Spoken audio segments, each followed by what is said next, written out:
Halo, perkenalkan nama saya Emilianto Sefribere, NIM 211201226, kelas C mata kuliah kecerdasan tiruan. Oke, kali ini saya akan menjelaskan hasil proyek kami kelompok IAN dengan judul itu adalah aplikasi sistem pakar untuk mendiagnosa penyakit diabetes mellitus dengan algoritma ketentif faktor berbasis web. Izin saya membacakan abstraknya.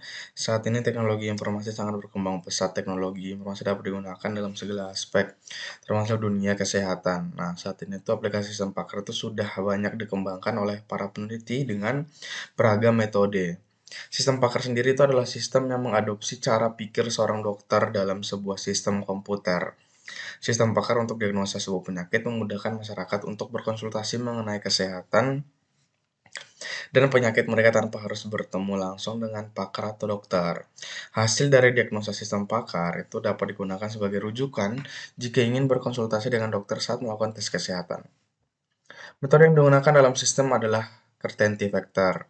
Karena apa? Karena Kertenti vector itu adalah satu algoritma yang digunakan ketika menghadapi suatu masalah yang jawabannya tidak pasti. Ketidakpastian ini bisa merupakan probabilitas. Kertenti vector menyatakan kepercayaan dalam sebuah kejadian atau fakta atau hipotesis berdasarkan bukti atau penilaian pakar.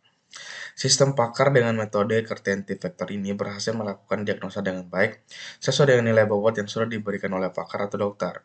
Sistem pakar ini juga akan bermanfaat untuk masyarakat sebagai media edukasi agar masyarakat lebih tahu tentang penyakit diabetes, gejala-gejala penyakit diabetes, dan solusi yang kita harus dilakukan dari penyakit diabetes. Ya, ini pendahuluannya kita langsung ke metode. Tentu metode itu metode memakai metode sistem pakar, Kertenti vector.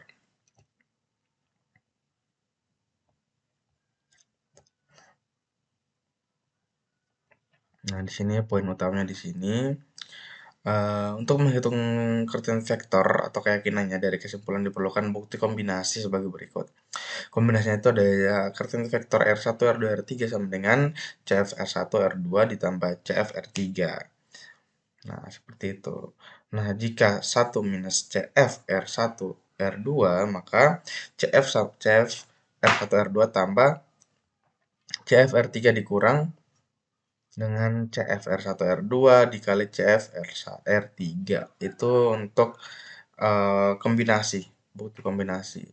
Kita langsung ke hasil dan pembahasan. Ini sudah dilakukan penelitian yaitu dengan mewawancarai seorang pakar kesehatan itu dokter.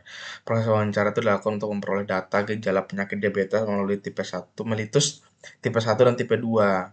Nah, dari hasilnya itu juga memperoleh data dasar pengetahuan yang meliputi macam penyakit diabetes mellitus, hal-hal yang menyebabkan diabetes, cara pengobatan dan cara pencegahan. Jadi untuk gejala tipe satunya ada 26 gejala dengan kode-kode G001 sampai G026. Untuk gejala diabetes tipe 2 itu 20, G001 sampai G020. Nah, setelah itu semua sudah diberikan, kita menggunakan ada yang namanya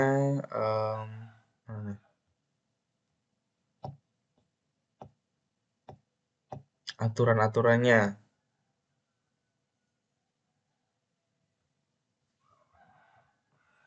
Oke, untuk aturannya itu sebagai berikut. Ntar saya lihat buka dulu.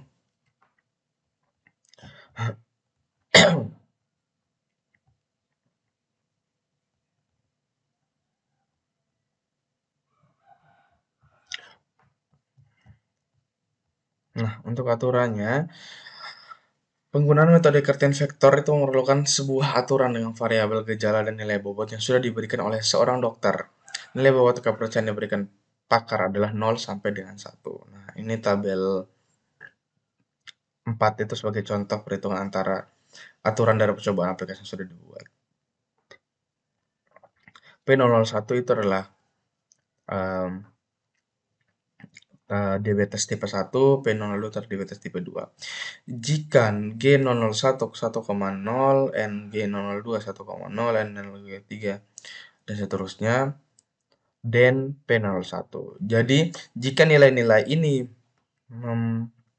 masuk standar if ini, maka otomatis dia akan dan P01 alias dia akan gejala diabetes nomor 1. Nah, jika ini standar-standar ini maka dia dinyatakan dalam gejala diabetes mellitus tipe 2. Nah, di sini kita bisa lihat perbedaannya G01 1,0 sama G3 0,8. Di sini untuk P1-nya itu 1,0. G006. Nah, ini standar-standarnya harus dipenuhi. Kalau memang terpenuhi sesuai dengan ini, maka dan P001. Ini contoh perhitungannya ya. Nah, seperti itu. Nah, sekarang kita melihat studi kasus yang sudah kita buat, yang sudah kami buat. Jadi studi kasusnya itu ini. Studi kasus. Nah, studi kasus pertama, seorang pasien datang dengan gejala-gejala berikut. Ada sekitar 5, 10, 15, 23 gejala ya dengan kode-kode sudah diberikan di sini. Ya. Sorry. 2, 4, 6, 8. Nah, kita itu akan menggunakan tabel aturan metode kerten vektor. Sudah tabel yang saya tunjukkan tadi. Untuk menghitung nilai kerten vektor untuk penyakit diabetes tipe 1 dan diabetes tipe 2 atau 00 P002. Nah, perhitungannya seperti itu. Ini untuk aturan yang relevan. Dan aturan tersebut kita dapat menggabungkan nilai CF dari setiap gejala. Kita gabungkan karena dia ada dua ya. Dia ada dua. Ada combine, jadi combine, jadi dia pakai rumus yang ini. Sehingga untuk nilai CFP001 diabetes tipe 1 0,6. Begitu untuk tipe. Setelah kita hitung untuk diabetes tipe 2 atau P002-nya juga sama, 0,6. Nah, jadi dalam contoh ini nilai CF yang dihasilkan untuk kedua jenis diabetes adalah sama, 0,6. Namun penting untuk dicatat bahwa ini hanya merupakan contoh studi kasus sederhana ya. Nanti ada yang lebih kompleks lagi, kita kembangkan lagi dengan algoritma yang ada sehingga mendapatkan suatu sistem perhitungan yang betul-betul mantap. Ini sudah kita lihat G001, 02, 03, 06, 011, 014. Nah, jadi sesuai dengan ini. 01, G2, G3, G5, 7, 8 gitu kan. 24. Setelah itu dia hitung, dapat hasilnya. Studi kasus kedua, ini lebih banyak lagi gejalanya. Ini ada 3 studi kasus ya, ini ada 3 studi kasus. Oke, ini untuk referensinya ada beberapa artikel ilmiah yang kita pakai dalam membuatnya.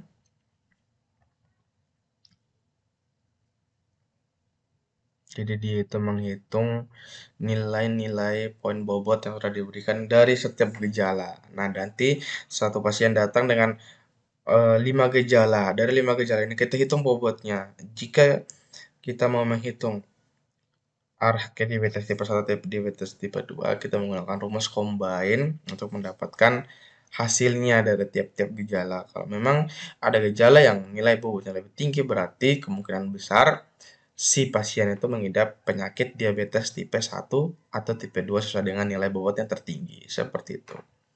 Oke, sekian penjelasan dari saya.